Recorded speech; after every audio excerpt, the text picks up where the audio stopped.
Hi hello నమస్తే welcome to social post. ఈరోజు మనతో స్టూడియోలో amphi certified mutual fund distributor Bonigala Solomon గారు ఉన్నారు.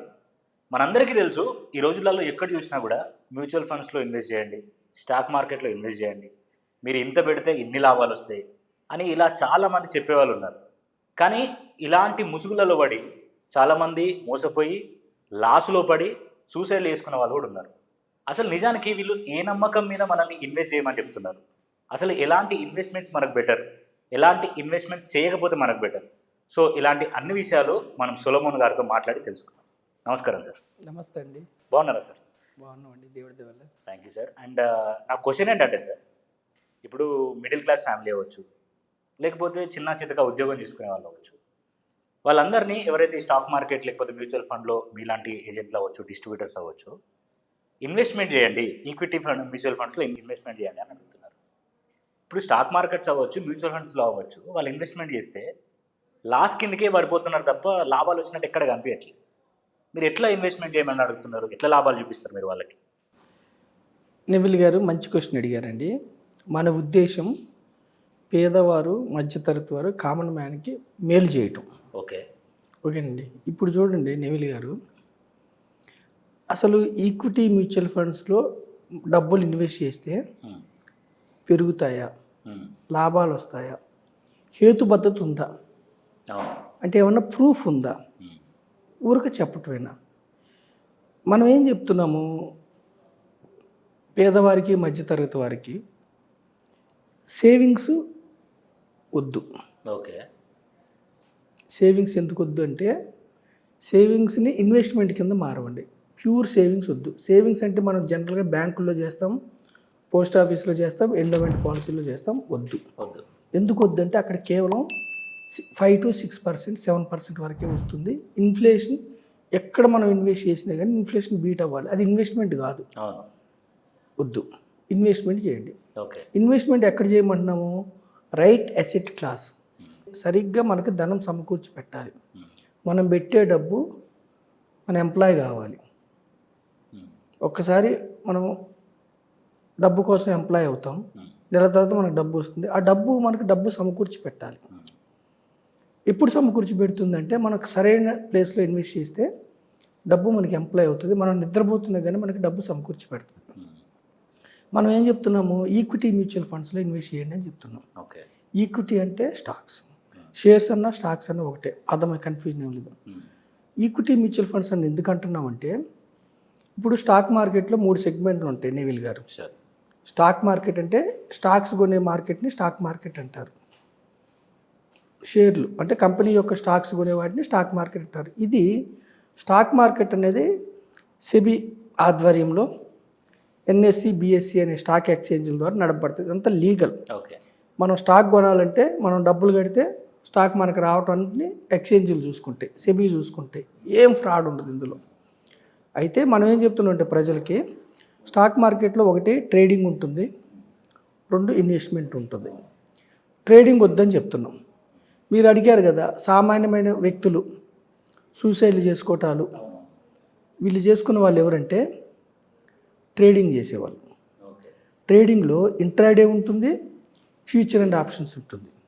ఇంట్రాడే, ఫ్యూచర్ అండ్ ఆప్షన్స్లో పెద్ద మొత్తంలో నష్టపోతున్నారు, సూసైడ్ చేసుకుంటున్నారు. ఫ్యూచర్ అండ్ ఆప్షన్స్లో సెబీ డేటా ప్రకారం 100 మందిలో 93 మంది నష్టపోతున్నారు. ఈ 2 వద్దు.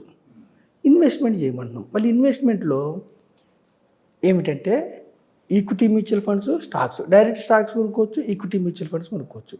డైరెక్ట్ స్టాక్స్ కూడా మనం వద్దని చెప్తున్నాం. ఎందుకు వద్దని చెప్తున్నాం అంటే, మీకు నాలెడ్జ్, టైం ఉంటే ఏ కంపెనీ గ్రో అవుతుంది, ఏ సెక్టర్ గ్రో అవుతుంది, బాగా రీసెర్చ్ చేయాలి. ఫినాన్షియల్ స్టేట్మెంట్స్, బ్యాలెన్స్ షీట్స్ అన్నీ రీసెర్చ్ చేయాలి. టైం పడుతుంది. ఒక్కోసారి ఎంత రీసెర్చ్ చేసినా కానీ అది ఒక్కోసారి పడిపోతున్నప్పుడు, ఇబ్బంది అయినప్పుడు కంపెనీలో మనకు కనిపెట్టు. ఈక్విటీ మ్యూచువల్ ఫండ్లో డబ్బులు గ్యారంటీకి వస్తాయా? ఇక్కడ హేతుబద్ధత ఏంటంటే, ఈక్విటీ మ్యూచువల్ ఫండ్లో పెట్టి, డైవర్సిఫైడ్ ఈక్విటీ మ్యూచువల్ ఫండ్లో పెట్టి దీర్ఘకాలం ఉంటే వెల్త్ క్రియేట్ అవుతుంది. ఎంత వెల్త్ క్రియేట్ అవుతుంది? సెన్సెక్స్ అంటే ఏంటి? భారతదేశంలో మన యొక్క 30 కంపెనీస్కి, భారతదేశంలో బాంబే స్టాక్ ఎక్స్చేంజ్లో ఒక 30 కంపెనీస్ సూచిక సెన్సెక్స్. నిఫ్టీ అంటే ఏమిటి? భారతదేశంలో టాప్ మోస్ట్ 50 కంపెనీస్ చూసుకే నిఫ్టీ. సెన్సెక్స్ 1979లో స్టార్ట్ అయింది. ఎన్ని ఒడిదుడుకులున్నా, ప్రపంచంలో ఎన్ని జరిగితే కూడా, ఏది గ్లోబల్ క్రైసిస్ కానీ, టెక్ బబుల్ కానీ, మన భారతదేశంలో 2 ప్రధానమంత్రులు చంపబడ్డా కానీ, రాజీవ్ గాంధీ గారు కానీ, ఇందిరాగాంధీ, కోయలైజేషన్ గవర్నమెంట్, అంటే ఎన్ని ఇన్సిడెంట్స్ వచ్చినా, కోవిడ్ కానీ ఎన్ని ఇన్సిడెంట్స్ వచ్చినా 79లో 100 పాయింట్ల దగ్గర స్టార్ట్ అయిన సెన్సెక్స్ ఈరోజు 77,000, సుమారుగా 78,000. అంటే 15% కాంపౌండింగ్గా పెరుగుతుంది. కాంపౌండ్ అంటే ప్రతి సంవత్సరం 15 పెరగాలని లేదు, కొన్ని సంవత్సరాలు నెగిటివ్ రిటర్న్స్ వస్తాయి. ఆన్ అండ్ యావరేజ్లో 15% పెరుగుతుంది. ఒకప్పుడు మన మన మన పాతకాలంలో, నేను చిన్నగా ఉన్నప్పుడు ఎఫ్డీలో 12% వచ్చాయి, ఓకే. ఇక్కడ మార్కెట్లో 15% వస్తుంది కాబట్టి ఓకే. ఇప్పుడు ఎఫ్డీలో రేట్ ఆఫ్ ఇంట్రెస్ట్ తగ్గిపోయింది, 5 to 6% మాత్రమే వస్తుంది, అండ్ ఇన్ఫ్లేషన్ కూడా రావట్లేదు.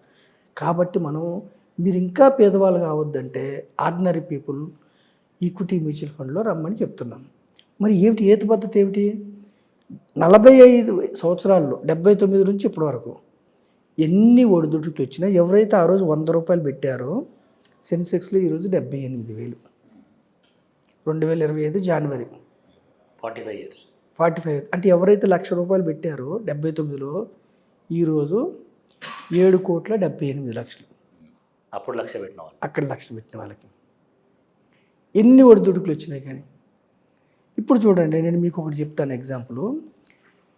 ఇప్పుడు ఈ డేటా నేను డిసెంబర్ వరకు తీసుకొని ఇస్తున్నా. ఈ డేటా 24 డిసెంబర్ వరకు తీసుకొని ఇస్తున్నా. సెన్సెక్స్లో లాస్ట్ 5 years రిటర్న్ 17% ఇచ్చింది, 17%.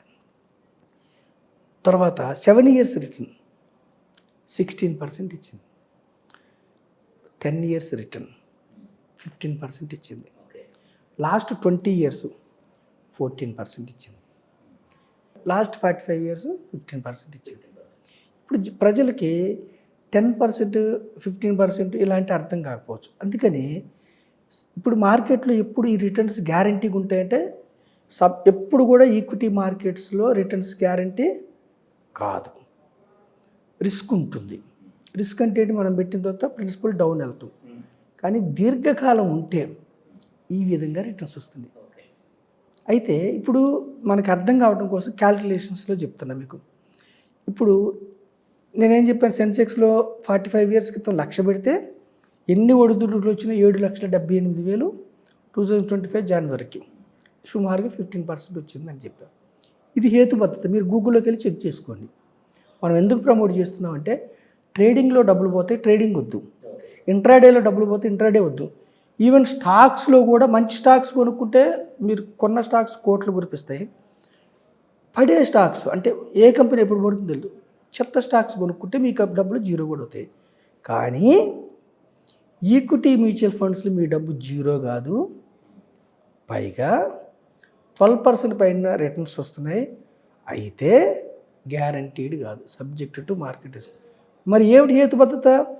సెన్సెక్స్ ప్రామాణిక. సెన్సెక్స్ అంటే మన భారతదేశంలో సుమారుగా 5,000 కంపెనీస్ స్టాక్ మార్కెట్ దగ్గర లిస్ట్ అయి ఉంటే, టాప్ 30 మోస్ట్ లిక్విడిటీ స్టాక్స్ని సెన్సెక్స్ అంటారు. అది బిఎస్సిలో లిస్ట్ అయిన స్టాక్స్ని. అవి 15% ఇచ్చింది. సరే, 15% అర్థం కావడం కోసం చివరిగా నెవిల్ గారి క్యాల్కులేషన్స్ చెప్తాను. ఎవరైతే 10,000 నెలకి 10,000 సిప్ గత 5 సంవత్సరాల నుంచి చేశారో, సెన్సెక్స్ గురించే చెప్తున్నాను నేను, వేరే మ్యూచువల్ ఫండ్స్ కాదు. సెన్సెక్స్ ఫండ్లో అంటే సెన్సెక్స్ ఈక్విటీ ఫండ్లో ఒకవేళ 10,000 లెక్కన నెలకి 10,000 5 సంవత్సరాలు అంటే ఎంత? సుమారుగా వాళ్ళు కట్టింది ఎంత? సంవత్సరానికి 1,20,000, 5 సంవత్సరాలకి 6,00,000 కడితే 17% ఇచ్చిందన్న కదా. 17 ఎంత అవుతుందంటే 9,19,000 అవుతుంది. ఓకే, 6,00,000 9,00,000 అయింది. 3,00,000తో మన జీవితం ఏం మారిపోదు. ఎవరైతే 7 years కట్టారో, 7 yearsకి ఎంత వచ్చింది సెన్సెక్స్లో రిటర్ను? 16% వచ్చింది. అంటే 8,40,000 కడతారు. వాళ్ళకి గత 7 ఏళ్ల నుంచి ఎవరైతే కట్టారో 14,80,000 అయింది. అంటే 8,00,000కి 6,00,000. 7 years టైం పెంచితే లాభం పెరిగింది. 10 ఇయర్స్ ఎవరైతే నెలకు 10,000 లెక్క 10 ఇయర్స్ కట్టారో వాళ్ళు కట్టింది 12 లక్షలు. వాళ్ళకి 10 ఇయర్స్లో రిటర్న్ ఎంత వచ్చింది? సెన్సెక్స్లో 15% వచ్చింది. వాళ్ళకి 26 ల్యాక్స్. 10 ఏళ్ళకి 12 లక్షలకి 26 లక్షలు, అంటే ఇంకొక 14 లక్షలు ఎక్కువ వచ్చింది 10 ఏళ్ళకి. మనం ఈక్విటీ మ్యూచువల్ ఫండ్లో దీర్ఘకాలం ఎందుకు అంటున్నామో ఇప్పుడు చూడండి. ఎవరైతే 15 సంవత్సరాలు కట్టారో అంటే ఇంకొక 6 లక్షలు ఎక్స్ట్రా కడతారు. నెలకు 10,000 లెక్కన 15 సంవత్సరాలు అంటే 18 లక్షలు వాళ్ళు కట్టింది. వాళ్ళకి వచ్చింది 56 లక్షలు. 15 సంవత్సరాలు వచ్చింది 14% రిటర్నే, కానీ 56 ల్యాక్స్, అంటే సుమారుగా 3 రెట్లు. ఓకేనా? 20 ఇయర్స్. ఇప్పుడు మన యూత్ని ఏం చెప్తున్నాం, 20 ఏళ్ళు రిటైర్మెంట్కి ప్లాన్ చేసుకోరు. జనరల్గా యూత్ చేసుకోరు. ఎందుకు చేసుకోరు అంటే రిటైర్మెంట్ గురించి పెద్దగా ఆలోచన చేయరు, ఎంజాయ్ చేద్దాం. కానీ అది మ్యాండేటరీ. ప్రతి దానికి లోన్ ఇస్తారండి. Housing loan, car loan. రిటైర్మెంట్కి ఎవరైనా లోన్ ఇస్తారా? ఇవ్వరు. కానీ అది మిస్ అవుతుంది. దానికి మనం ఎడ్యుకేట్ చేస్తున్నాం. ఎవరైతే 20 ఇయర్స్ సెన్సెక్స్లో 20 ఇయర్స్ ఉన్నారో గత 20 ఏళ్ళు, నెలకు 10,000 లెక్కన వాళ్ళు కట్టింది సంవత్సరానికి 1,20,000, 10 సంవత్సరాలకు 12 లక్షలు, 20 సంవత్సరాలకి 24 లక్షలు. కానీ మీరు ఇక్కడ చూడండి, 20 సంవత్సరాల నుంచి సిప్ రూపేనా సిస్టమేటిక్ ఇన్వెస్ట్మెంట్ ప్లాన్ నెల నెల కట్టేది 1,10,00,000 అయింది. ఎంత పర్సంటేజీ? 14% రిటర్న్తోనే 20 ఇయర్స్లో ఎవరైతే నెలకు 10,000 కడుతున్నారో 20 సంవత్సరాల్లో మీరు కట్టింది 24 లక్షలు, 1,10,00,000. 1,10,00,000. ఇది వెల్త్ క్రియేట్ అయింది. ఇది హేతుబద్ధంగా మీరు సెన్సెక్స్ చూసుకోండి గూగుల్లో, హేతుబద్ధత ఉంది ఇక్కడ. మరి ఈక్విటీ మ్యూచువల్ ఫండ్లో ఏమిటి? ఇందులో స్టాక్స్ దెబ్బతినవా? ఇక్కడ స్టాక్స్ సమ్మేళనం, ఒక స్టాక్ కాదు 50 స్టాక్స్. ఏదైనా దెబ్బతిన్నప్పుడు మనకు ఫండ్ మేనేజర్ ఉంటాడు, ఆ స్టాక్ అమ్మేస్తాడు. ట్రస్ట్ రూపేణ ఉన్న మ్యూచువల్ ఫండ్లో స్టాక్స్ అమ్మినా కొన్న ట్యాక్స్ పడదు. అంటే నెలకు 10,000 లెక్క 24 ల్యాక్స్ వచ్చి 1,10,00,000 అయింది 20 ఏళ్ళలో. అయితే మీరు అనొచ్చు, గత 20 ఏళ్ళలో 10,000 కట్టలేని వాళ్ళు ఉంటారు కదా, మరి 5,000 కట్టుకోండి. 24 లక్షల బదులు 12 లక్షలు కట్టారు, 1,10,00,000 బదులు 55 లక్షలు అయింది. మనం తగ్గిస్తే మనకి ఎంత రావాలో. లేదు, 1,000 రూపాయలు కట్టిన వ్యక్తికి కూడా 20 సంవత్సరాల్లో 14%తోనే సెన్సెక్స్లో మనకి 11 లక్షలు అయింది. అదే 30 సంవత్సరాలు ఇంకో 10 ఏళ్ళు పెంచుకుంటే యూత్ నెలకి 1,000 రూపాయలతో కూడా 30 ల్యాక్స్. మనం అదే చెప్తున్నాం, 12%తో 30 ల్యాక్స్, 14% అంటే ఇంకా 35, 40. అంటే మనం చెప్పే ఈక్విటీ మ్యూచువల్ ఫండ్స్కి రిటర్న్కి గ్యారంటీ ఉండదు, కానీ 12% వస్తున్నాయంటే గత 20-30 ఏళ్ళ నుంచి కూడా 12% వస్తున్నాయి. డైవర్సిఫైడ్ ఈక్విటీ మ్యూచువల్ ఫండ్ సెన్సెక్స్లో వస్తున్నాయి. సెన్సెక్స్ అంటే ఏమిటో కాదు, మన భారతదేశ ఎకానమీ, పారిశ్రామిక వృద్ధి సూచిక. ఇప్పుడు కూడా ఈక్విటీలో రిటర్న్స్ ఎలా వస్తాయంటే ఇన్ఫ్లేషన్ ప్లస్ జీడిపి. ఇన్ఫ్లేషన్ భారతదేశంలో 5 to 6% ఉంటుంది, జీడిపి 5 to 7% గ్రోత్ పెరుగుతుంది. ఆ రెండు కలిపితే ఎలా ఉంటుందో జనరల్గా ఈక్విటీ రిటర్న్స్ అలా వస్తాయి. ఎప్పుడన్నా ఆ సంవత్సరం తగ్గినప్పుడు నెక్స్ట్ ఇయర్ మళ్ళీ డబుల్ వస్తాయి. అయితే ప్రజలు అర్థం చేసుకోవాలంటే రిస్క్ తీసుకుంటే మీకు రివార్డ్ ఉంటుంది. రిస్క్ అంటే ఏమిటి? షార్ట్ పీరియడ్లో మీ ఫండ్ డౌన్ అవుతుంది, మీ ప్రిన్సిపల్ డౌన్ అవుతుంది. దీర్ఘకాలంలో ఈక్విటీ మార్కెట్స్లో రిస్క్ తగ్గిపోతుంది. పైగా bank ఎఫ్డీలు, gold, PPF, Sukanya Samriddhi, endowment policies వీటిలన్నిటికంటే కూడా ఎక్కువ వస్తుంది. పైగా చిన్న మొత్తంలో కొనేవాళ్ళు ల్యాండ్ కొనలేకపోయినా ఈక్విటీ మ్యూచువల్ ఫండ్లు పెడితే క్రోర్స్ కళ్ళ చూడవచ్చు. ఇది మనం హేతుబద్ధత ఉందా లేదా రిటర్న్స్కి ఈక్విటీ మ్యూచువల్ ఫండ్లో మనం చెప్పేది మాటకి ఒక అర్థం ఉంది. సెబీ రూల్స్ ప్రకారం మేము 12% కంటే ఎక్కువ చెప్పకూడదు కాబట్టి 12% ఎగ్జామ్షన్ ఇస్తున్నాం. ఈ క్యాల్కులేషన్స్ కూడా మీకు ప్రజలకు అర్థం కావడం కోసం మీ ద్వారా నేను తెలియజెప్తున్నాను. అంటే ఈక్విటీ మ్యూచువల్ ఫండ్ ఎన్నుకుంటే సూసైడ్ చేసుకునే పని లేదు, ట్రేడింగ్ లాగా. పైగా దీర్ఘకాలంలో ధనవంతులు అవుతారు. మీ యొక్క ప్రతి డ్రీమ్, ఫినాన్షియల్ డ్రీమ్, కారా, ఇల్లా, రిటైర్మెంటా, కిడ్స్ ఎడ్యుకేషన్ అన్నీ మీకు ఈక్విటీ మ్యూచువల్ ఫండ్స్ ద్వారా చక్కగా ప్లాన్ చేసుకొని ధనవంతులు గమ్మని నేను మన సోషల్ టీవీ ద్వారా ప్రజల్ని ఎడ్యుకేట్ చేస్తున్నాను. ఓకే సార్, థ్యాంక్ యూ అండి.